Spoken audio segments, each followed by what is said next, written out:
মাননীয় স্পিকার, সরকারের নির্বাচনী ইশতেহারে ঘোষিত কার্যক্রমসমূহ বাস্তবায়নের জন্য সকল মন্ত্রণালয় বিভাগ আগামী 180 দিন, আগামী অর্থ বছর এবং আগামী 5 বছরের কর্মপরিকল্পনা প্রণয়নের জন্য এরই ভিতরে বিভিন্ন প্রকার উদ্যোগ গ্রহণ করেছে। ইতিমধ্যে নির্বাচনী ইশতেহারে ঘোষিত কিছু গুরুত্বপূর্ণ কার্যক্রম বাস্তবায়নের লক্ষ্যে উল্লেখযোগ্যভাবে অগ্রগতিও হয়েছে।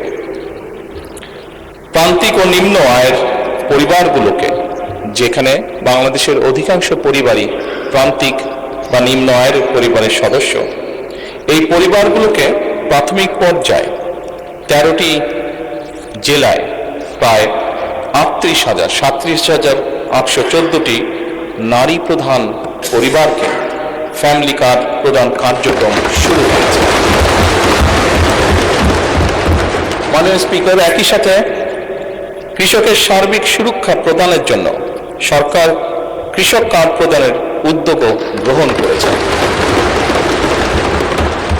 প্রাথমিক পর্যায়ে কৃষি সম্প্রসারণ অধিদপ্তরের মাধ্যমে বাংলাদেশের 8টি বিভাগের 10টি জেলার 11টি উপজেলায় 11টি ব্লকে পাইলটিং কাজ শুরু হয়েছে। এছাড়া নির্বাচনী অঙ্গীকার বাস্তবায়নের লক্ষ্যে ইতিমধ্যে সরকার শস্য, ফসল, পশুপালন ও মৎস্য খাতে 10,000 টাকা পর্যন্ত কৃষি ঋণ এরই মধ্যে মওকুফ করেছে। মাননীয় স্পিকার, সরকারের নির্বাচনী ইশতেহার বাস্তবায়নের প্রাথমিক পর্যায়ে ঈদ উল ফিতরের পূর্বেই যা আমরা দেশের মানুষের কাছে প্রতিশ্রুতি দিয়েছিলাম, ঈদ উল ফিতরের পূর্বেই 3,995 জন ইমাম, 2,975 জন মুয়াজ্জিন, 2,604 জন খাদেম এবং হিন্দু মন্দিরের 114 জন পুরোহিত, 83 জন সেবায়িত, বৌদ্ধ বিহার বা প্যাগোডার 15 জন অধ্যক্ষ এবং 16 জন উপাধ্যক্ষ, সর্বমোট 9,102 জন উপকারভোগীর ব্যাংক অ্যাকাউন্টে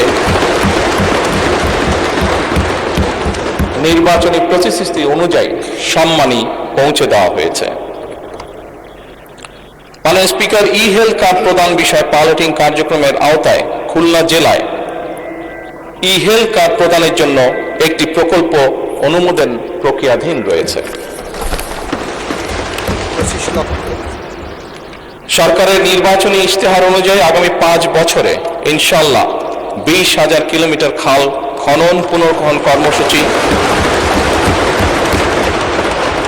গত 16 মার্চ 2026 বাস্তবায়ন শুরু হয়ে গিয়েছে। এর মধ্যে জুন 2026 পর্যন্ত পানি সম্পদ মন্ত্রণালয়, স্থানীয় সরকার বিভাগ ও কৃষি মন্ত্রণালয় 1204 কিলোমিটার খাল খনন পুনর্খনন করবে ইনশাআল্লাহ। এছাড়া দুর্যোগ ব্যবস্থাপনা ও ত্রাণ মন্ত্রণালয় কর্তৃক 2026 সাল পর্যন্ত কাবিখা, কাবিটা, টিআর এই সকলের মাধ্যমে 1500 কিলোমিটার খাল খনন পুনর্খনন সংস্কারের কাজ হবে ইনশাআল্লাহ। মাননীয় স্পিকার, সামগ্রিক বিশ্বে পরিবেশ একটি সিরিয়াস কনসার্ন হয়ে দেখা দিয়েছে। আমরা ইনশাআল্লাহ 5 বছরে 25 কোটি বৃক্ষরোপণ ও সবুজ কর্মসংস্থান সৃষ্টির লক্ষ্যে বনায়ন সৃজনের জন্য ইতিমধ্যে 1,50,00,000 বিভিন্ন প্রজাতির চারা উৎপাদন করা হয়েছে। এই উৎপাদিত চারাসমূহ চলতি বছর আসন্ন বর্ষা মৌসুমে ইনশাআল্লাহ রোপণ করা হবে। মাননীয় স্পিকার, দেশের শিশু সন্তানদেরকে সহযোগিতা করার জন্য, তাদের পাশে দাঁড়ানোর জন্য আমাদের একটি নির্বাচনী প্রতিশ্রুতি ছিল এবং তারই অংশ হিসেবে এই বছরই সরকারি প্রাথমিক বিদ্যালয় ইনশাআল্লাহ 2 লক্ষ শিশুর মাঝে বর্তমান সরকার বিনামূল্যে স্কুল ড্রেস বিতরণের পরিকল্পনা বাস্তবায়ন করবে ইনশাআল্লাহ। কারিগরি ও ভাষা দক্ষতা উন্নয়নে আগামী 180 দিনের মধ্যে কারিগরি শিক্ষা প্রতিষ্ঠানে 9,000 শিক্ষককে ট্যাব প্রদান করা হবে ইনশাআল্লাহ। 3,000 832টি মাল্টিমিডিয়া ক্লাসরুম স্থাপন করা হবে। একই সাথে 172 জন শিক্ষার্থীকে ইটালিয়ান ও জাপানিজ ভাষা শিক্ষা প্রদান করা হবে। মাননীয় স্পিকার, একই সাথে 418টি কারিগরি ও মাদ্রাসা শিক্ষা প্রতিষ্ঠানে জুন 2026-এর মধ্যে ফ্রি ওয়াইফাই চালুর উদ্যোগ গ্রহণ করা হয়েছে। একই সাথে মাননীয় স্পিকার, বাংলাদেশে ঢাকা শহর সহ বিভিন্ন গুরুত্বপূর্ণ জায়গাগুলোতে পাবলিক প্লেস যেগুলোকে আমরা কনসিডার করি, এরকম অনেকগুলো জায়গাতে এর মধ্যেই ঢাকা কমলাপুর স্টেশন, ঢাকা বিমানবন্দর সহ এরকম গুরুত্বপূর্ণ জায়গাগুলোতে এরই মধ্যে ফ্রি ওয়াইফাই স্থাপন করা হয়েছে। মাননীয় স্পিকার, আপনি নিজেও একজন খেলোয়াড় ছিলেন, বাংলাদেশের অন্যতম ফেমাস খেলোয়াড় ছিলেন, ফুটবল প্লেয়ার ছিলেন। সারা দেশের শহর এবং গ্রাম অঞ্চলে খেলার মাঠ নির্ধারণ ও অবকাঠামো উন্নয়নে কর্মকৌশল নির্ধারণের জন্য কেন্দ্রীয় পর্যায়ে এরই ভিতরে কমিটি গঠন করা হয়েছে।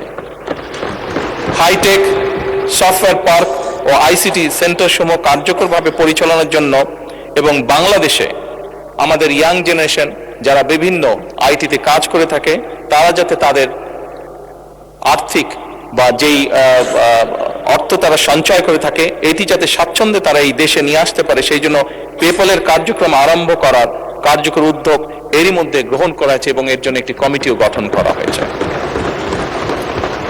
মাননীয় স্পিকার, নির্বাচনী ইশতেহারকে প্রাধান্য দিয়ে বেতন কাঠামো আদায় জাতীয় ক্রীড়াবিদদের জন্য, যা আপনি নিজেও আমি বিশ্বাস করি অ্যাপ্রিশিয়েট করবেন মাননীয় স্পিকার, এরই ভিতরে ক্রীড়া ভাতা চালু করা হয়েছে। প্রাথমিক পর্যায়ে 500 জন ক্রীড়াবিদকে এই ভাতার আওতায় আনার পরিকল্পনা নেওয়া হয়েছে, যার মধ্যে মাননীয় স্পিকার এরই ভিতরে 129 জন আন্তর্জাতিক বিষয়ে সাফল্য অর্জনকারী ক্রীড়াবিদকে এরই ভিতরে ভাতা প্রদান করা হয়েছে। মাননীয় স্পিকার, ল্যাঙ্গুয়েজ স্টুডেন্ট ভিসায় বর্তমান জামানতবিহীন যে ঋণ ছিল তার সীমা যাতে আমাদের ছাত্ররা, আমাদের ইয়াং জেনারেশনের সদস্যরা যাতে সহজেই বিদেশে যেতে পারে এই কর্মসূচির আওতায়, তার জন্য তাদের ঋণ সীমা 3 লক্ষ থেকে 10 লক্ষ টাকায় উন্নীত করা হয়েছে। জাপানগামী শিক্ষার্থীদের জন্য ভিসা সিওই এর ভিত্তিতে এই ঋণ প্রদান সহজকরণ করা হয়েছে আগের থেকে অনেক। মাননীয় স্পিকার, আপনাকে আন্তরিক ধন্যবাদ। অগ্রযাত্রা প্রতিদিন, নির্ভীক প্রত্যয়ে উজ্জীবিত।